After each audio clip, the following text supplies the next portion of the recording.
me turn the air down. Okay, so basically, this is crazy. Basically, now y'all know I wasn't crazy.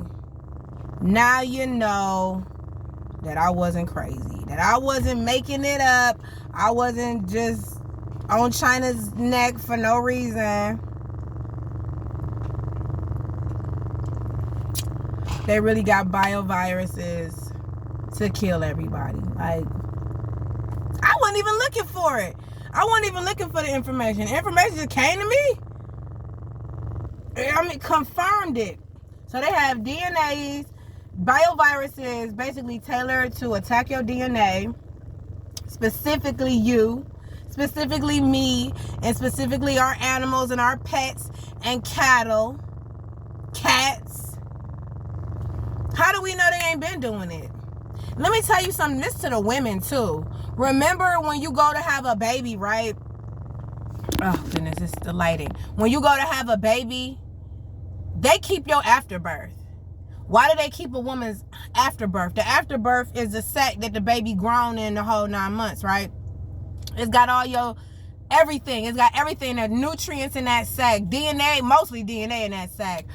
Yo, who you are is in that sac. In the afterbirth. Who that baby is in the afterbirth. Who the father is in the afterbirth. And they keep your afterbirth. When I had my baby, I requested them to give me my afterbirth at the hospital so that I could take it and bury it and burn it. Or whatever it is. Y'all ain't getting it. Of course, I forgot my afterbirth when I went into labor. I was almost, you know what I'm saying, like, died. I've had 5 children all together.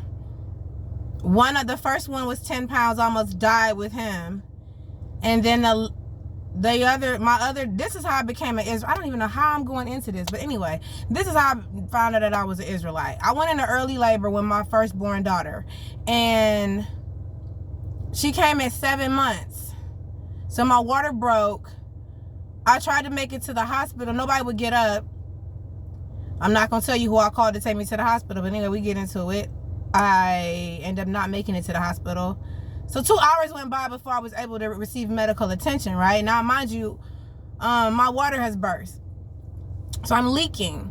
So finally, I get to a hospital. Ambulance comes, I get to a hospital, and they basically ask me, how long has it been since your water broke? And I'm basically like, 2 hours. So they're basically, I'm like, keep my afterbirth. They're like, man, we need to work on saving the baby. I'm like, saving the baby? So I get to the hospital. They're basically trying to keep the baby in me because she's coming early and fast. So they have to give me all of these things to keep me from having the baby. Mind you, while she's in me though, I'm going through a form of liver failure. So my liver's failing. So I'm dying. So the hospital, the nurses is coming to me like, listen, we got to keep her in you, but we got to keep we got to keep you alive because your liver's failing. So I'm like, this is crazy. So I'm dying too. So basically, long story short, I give birth to her. She has to go into a incubator, like a little glass box. She has to be on a respirator because they come and tell me that she has meningitis. It happened, I guess, during the time where I wasn't having medical attention. And, you know, that's when it happened. So the meningitis, they like, our worst fears is coming that the meningitis spreads to her brain. Now, a grown man can't beat meningitis. It's been known to take grown men out. This disease takes adults out. It'll kill you. Meningitis will kill you. So they like, we got to stop it before it gets to the brain. It already had gotten to the brain. So they take me and they basically like flush me out. I'm paralyzed from the waist down, mind you, because they've given me medicine because I had to give birth to her.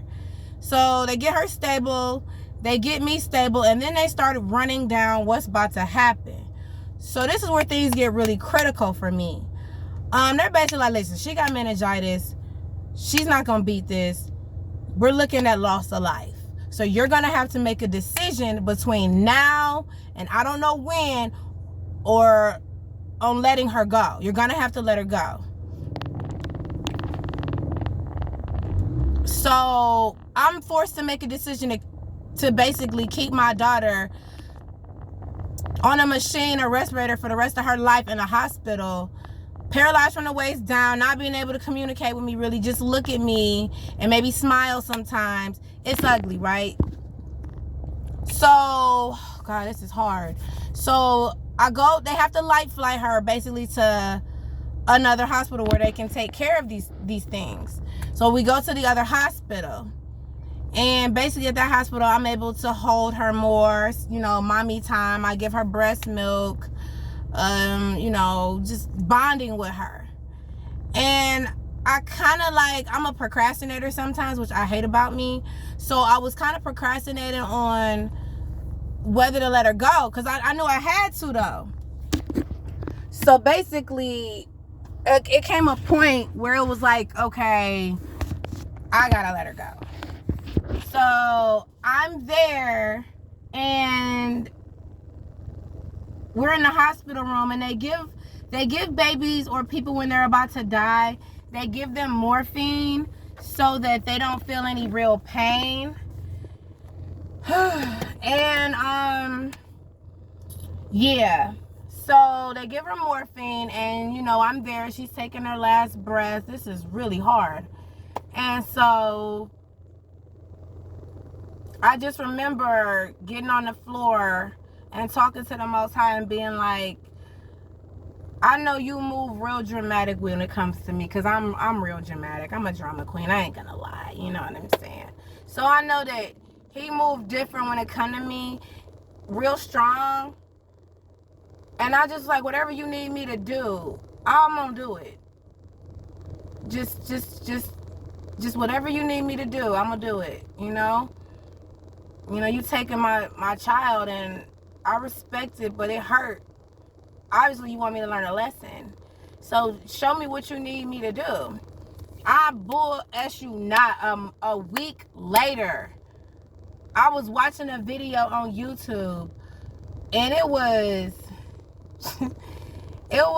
an Israelite man outside yelling at people with a microphone about how we gave them everything, and they took everything from us, and we loved them, and they've always hated us. I think it was General Yohana yelling at this white woman, and she was crying. I mean, tears were screaming out. She was like, how can you talk to me like that?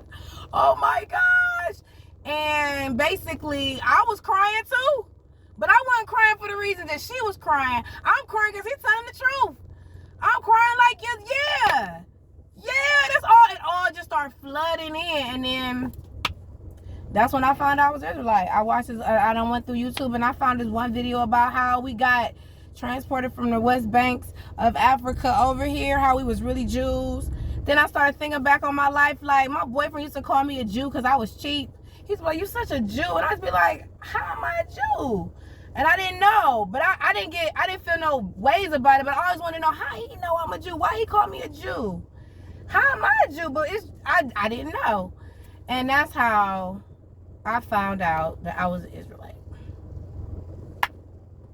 I don't even know why I made this video about this, because this is crazy. I meant to talk to you about the DNA. But anyway, go back to your DNA though, because you are what your father says you are. You are Israelite by blood. And they figure if they can attack and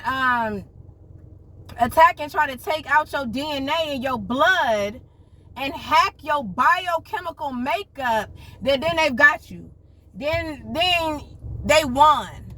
But that's not how the game goes, because spiritually, this is just what this is. You can't cut through nothing spiritually. You might could cut something in the physical realm, but spiritually you can't cut through nothing. You can't break through the spiritual bounds that the Most High set. Like, you can't break through the firmament. You can't break through people's soul and make sure they stay tied to you. Because if they true believers, then ain't nothing the devil could do about it. That's just that. Like, yeah, you can try to attack my DNA, but at the end of the day, you can't attack my spirit, my soul. You can't attack the connection that the Most High has placed upon the chosen ones. So they can come for your blood, but they can't come for your faith and your spirit. And that's also another point I wanted to get across. Like, yeah, they can come, but they can't get this. And that's what they want to hack. In the physical world, they want to hack you so they can try to get to your soul, because they want your soul. All in all, indefinitely, they want that. But they can't get it. They can't get it. They're going to try to get it, but they can't get it. And that's also another way that Esau and Moab are working together, I believe, to try to physically take you out. If we can't get you to bow down to us, then we're going to try to literally make your blood boil, where you're going to have all types of stuff wrong with you. We're going to try to kill you, take you out, give you the Joe Biden, and give you the, Joe Biden your ass. Give you that and starve you to death. And then you're going to bow down to us. And then you're going to let us chip you. And then you're going to let us hack you. That's what I truly believe they're trying to do. It's fear mongering, but at the same time, it's really happening though. Don't be scared though, but be aware that this is really what this is. All this stuff gotta happen so that we can go home. And then say you about to get out of prison. It's like you about to get out of prison, right? And you got some inmates in there that like it there. They cool there. And they trying to get your ass to stay there. And that's basically what Satan trying to do. He know that you want to get out of here and that you have a way out. And he's trying to lock you in here into this dimension. By A, taking a chip. By B, bioviruses. By C, beheading. By D, starvation. By E, vaccinations. Anyway, how? Take your water. Cut your lights off. Down to the nitty gritty. The devil want to take it all.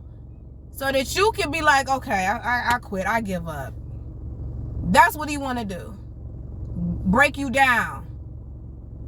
But when the Most High has broken you down already and showed you what he could do, it definitely surpasses anything that Satan think he got lined up. Because the Most High is in control of both opposites. He running the whole thing. Why they think, oh no, we're going to get him with this. We got him with this. We're going to get him with the bioviruses. It's already prophesied that y'all going to try to do all of that, and it's going to happen. So at the end of the day, they can do whatever they want to do, but you just got to keep your faith alive and in the Most High. That's it. You have to, because it's going to come down to that. I seen that video of that girl with them monkeypox on her face. That ain't no joke. That is not a joke. I told y'all, biochemical warfare. When you get into bio, and you guess who you can thank? China, right here. You see my shirt? That's what you can thank. China and the good old Esau, USA, Babylon, Sodom and Gomorrah. Thank them all for the New World Order. That's what the New World Order bring y'all. That's what they got. I could go on and on about how they have science and biolabs underground where they basically cooking these chemicals up and these viruses up to kill everybody. But what good would that do when don't nobody listen to me in the first place? Well, it don't even matter. I did want to just get on here and say that. I might be rambling, but whatever. Shalom.